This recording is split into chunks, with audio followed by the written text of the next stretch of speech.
एक पंडित कटाक्ष में बोला, ओ चमार का बेटा, अब हमें वेद और पुराण सिखाएगा?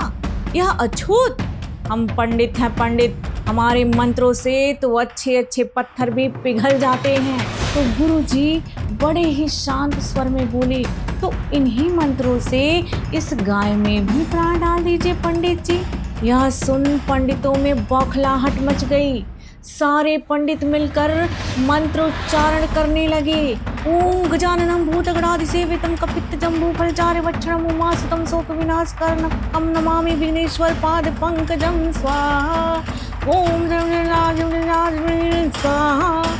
भक्तों, अब आप बताओ, क्या सोने की मूर्ति में जान डाली जा सकती है?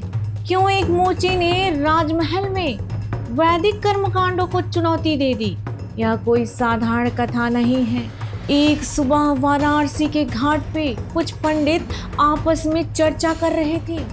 उनके चेहरे पे चिंता की रेखाएं साफ दिख रही थी।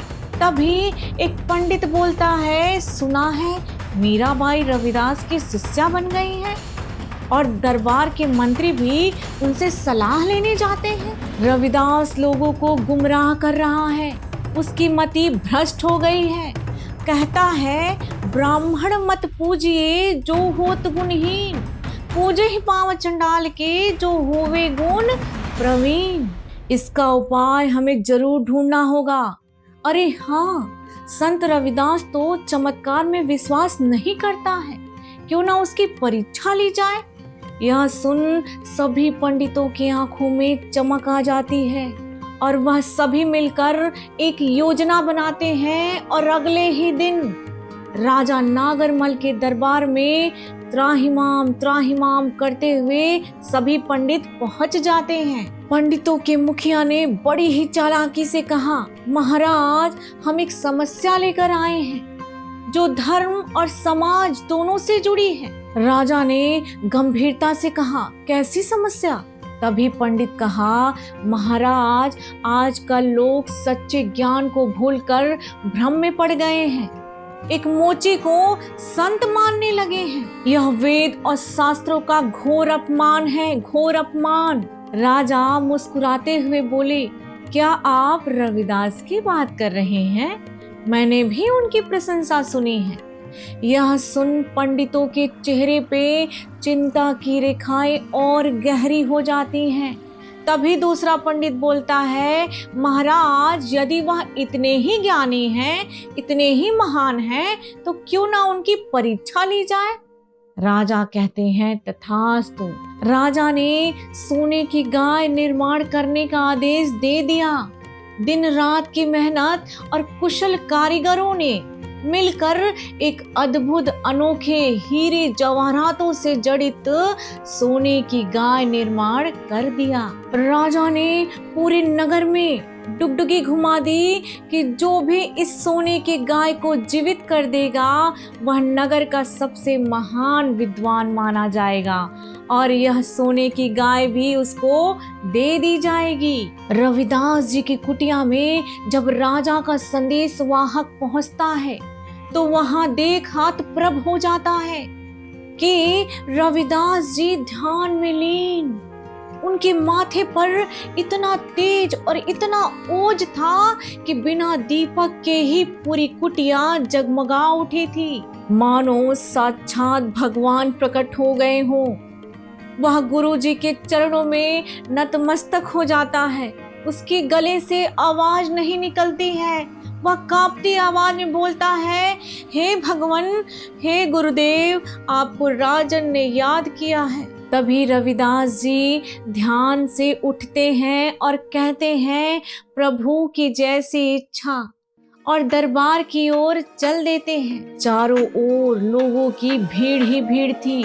सभी की निगाहें दरवाजे पर टिकी थी। तभी रविदास जी प्रवेश करते हैं और राजा ने उठकर उनका स्वागत किया और बोला, हे रविदास जी, आज आपकी परीक्षा है। राजा ने पर्दे के पीछे से सोने की गाय प्रकट किया। पूरा दरबार उसकी चमक से जगमगा उठा और सबके मुंह से अनायास ही निकल पड़ा, वाह! राजन ने रविदास जी से कहा कि यह देखिए शुद्ध सोने की गाय, अब आपको इसे जीवित करना है।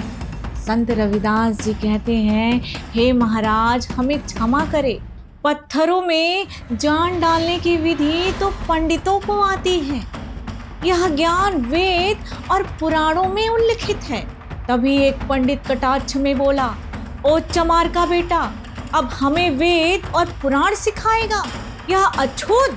हम पंडित हैं पंडित, हमारे मंत्रों से तो अच्छे अच्छे पत्थर भी पिघल जाते हैं। तो गुरुजी बड़े ही शांत स्वर में बोले, तो इन्हीं मंत्रों से इस गाय में भी प्राण डाल दीजिए पंडित जी।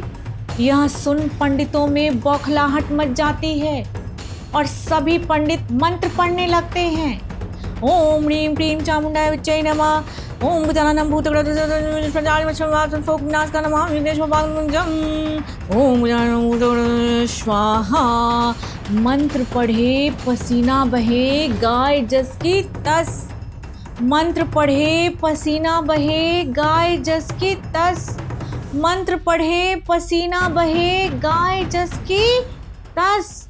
वो गाय मूर्त बनी ही रह गई, जैसे सोशल मीडिया पर सच्चाई। अब राजा समेत सबकी निगाहें संत रविदास पर टिकी थी। तभी एक पंडित बोलता है, महाराज अब रविदास को आज्ञा दें कि वही इस गाय को जीवित करके दिखाए। यदि वे सचमुच में दैवी शक्ति रखते हैं तो यह उनके बाएं हाथ का खेल होगा। महाराज कुछ देर के लिए शांत हो जाते हैं और फिर बोलते हैं, यदि उन्होंने ऐसा कर दिया तो? पंडितों ने एक स्वर में कहा, हम उनके शिष्य बन जाएंगे। फिर गुरु रविदास जी दोनों हाथ जोड़कर प्रभु से प्रार्थना करते हैं और कहते हैं, हे प्रभु, यदि मेरा मन सच्चा है तो इस निर्जीव गाय को जीवित कर दो, इसमें जीवन भर दो, ताकि यह संसार जान सके कि धर्म मोह माया नहीं बल्कि करुणा है। पूरा राजमहल दिव्य रोशनी से जगमगा उठता है, गाय में जीवन धड़कने लगता है, उसके पैर हिलने लगते हैं और गाय धीरे धीरे जीवित होकर गुरु रविदास जी के गोद में आकर बैठ जाती है। यह सब देख भीड़ में सन्नाटा छा जाता है, पंडित स्तब्ध हो जाते हैं और राजा नतमस्तक हो जाते हैं। यह कथा हमें यह सिखाती है कि धर्म आडंबर नहीं बल्कि आत्मा की शुद्धता है, मानवता ही सर्वोपरि है। अतः आज जरूरत है उस सोच की जो पत्थर में भी जान डाल दे, ना कि इंसान को भी पत्थर बना दे। गुरु रविदास जी सिर्फ इतिहास की ही नहीं बल्कि आज वर्तमान की भी जरूरत है। चलो उनके पथ पर चलें। एक बार सभी भक्तगण मेरे साथ प्रेम से बोलो, संत शिरोमणि गुरु रविदास महाराज की जय।